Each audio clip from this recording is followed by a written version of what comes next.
So this is kind of a continuation of object-oriented programming.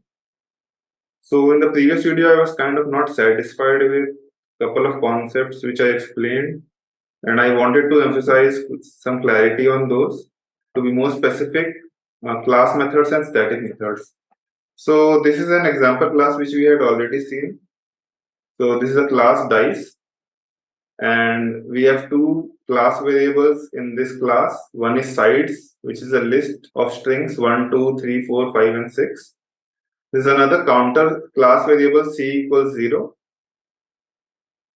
Now we had seen previously that there is a class method choose, and what it does is whenever we call the class method from anywhere, it kind of increases the counter.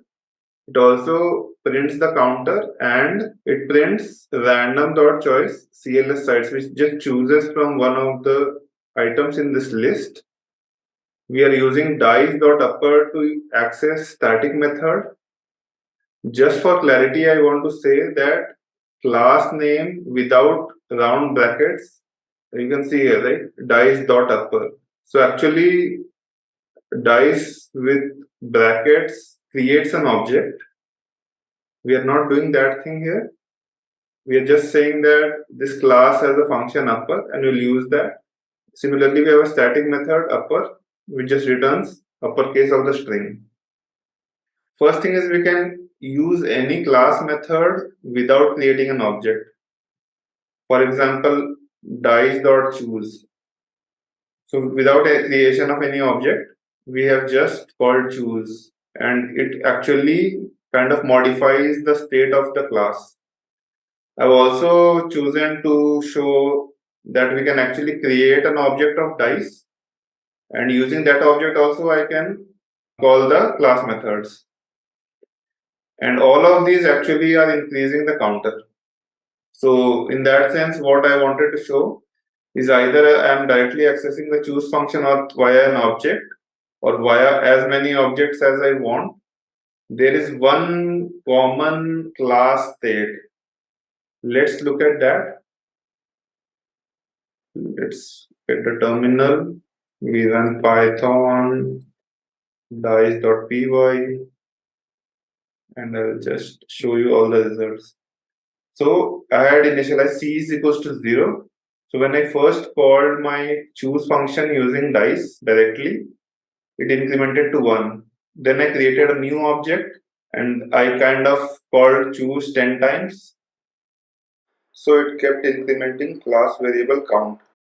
Now let's say I do that again.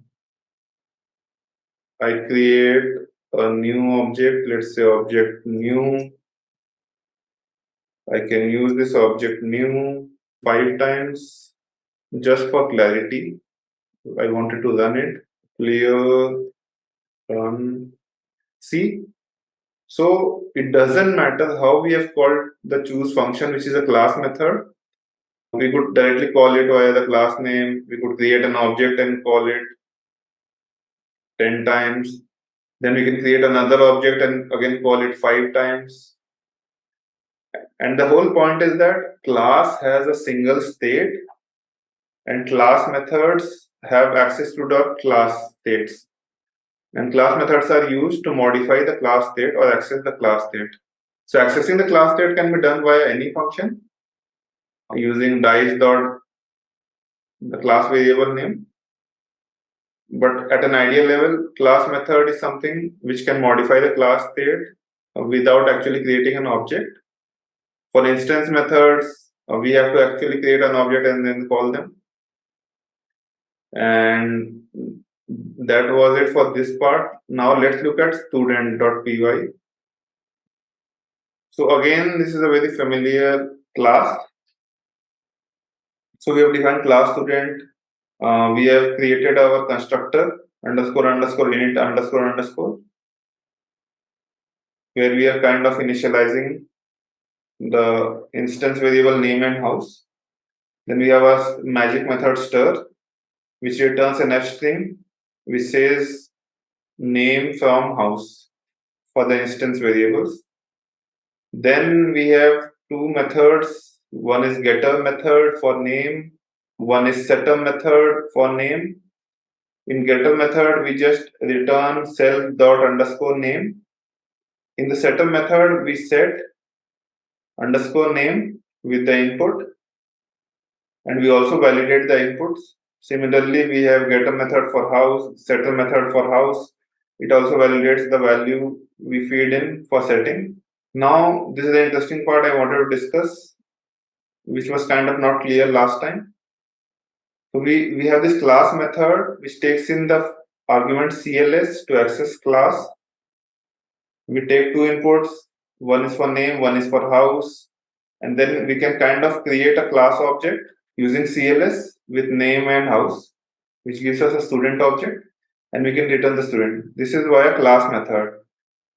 But the thing is, there's another way to do it. We can use static method, which I'm calling get underscore s. We do the same thing, but instead of using CLS, we can directly use student class. And just to check that it works, I've done it twice. First, I'm using the get method, which is a class method. And again, just for clarity, I'm just emphasizing that it is student dot get, not student braces dot get. Here also student dot get s. So the main point I'm trying to emphasize here is that whether it's a class method or static method, we don't need those brackets. We just use class name dot get or class name dot get s, whether it's a class method or static method. So let's run it and see.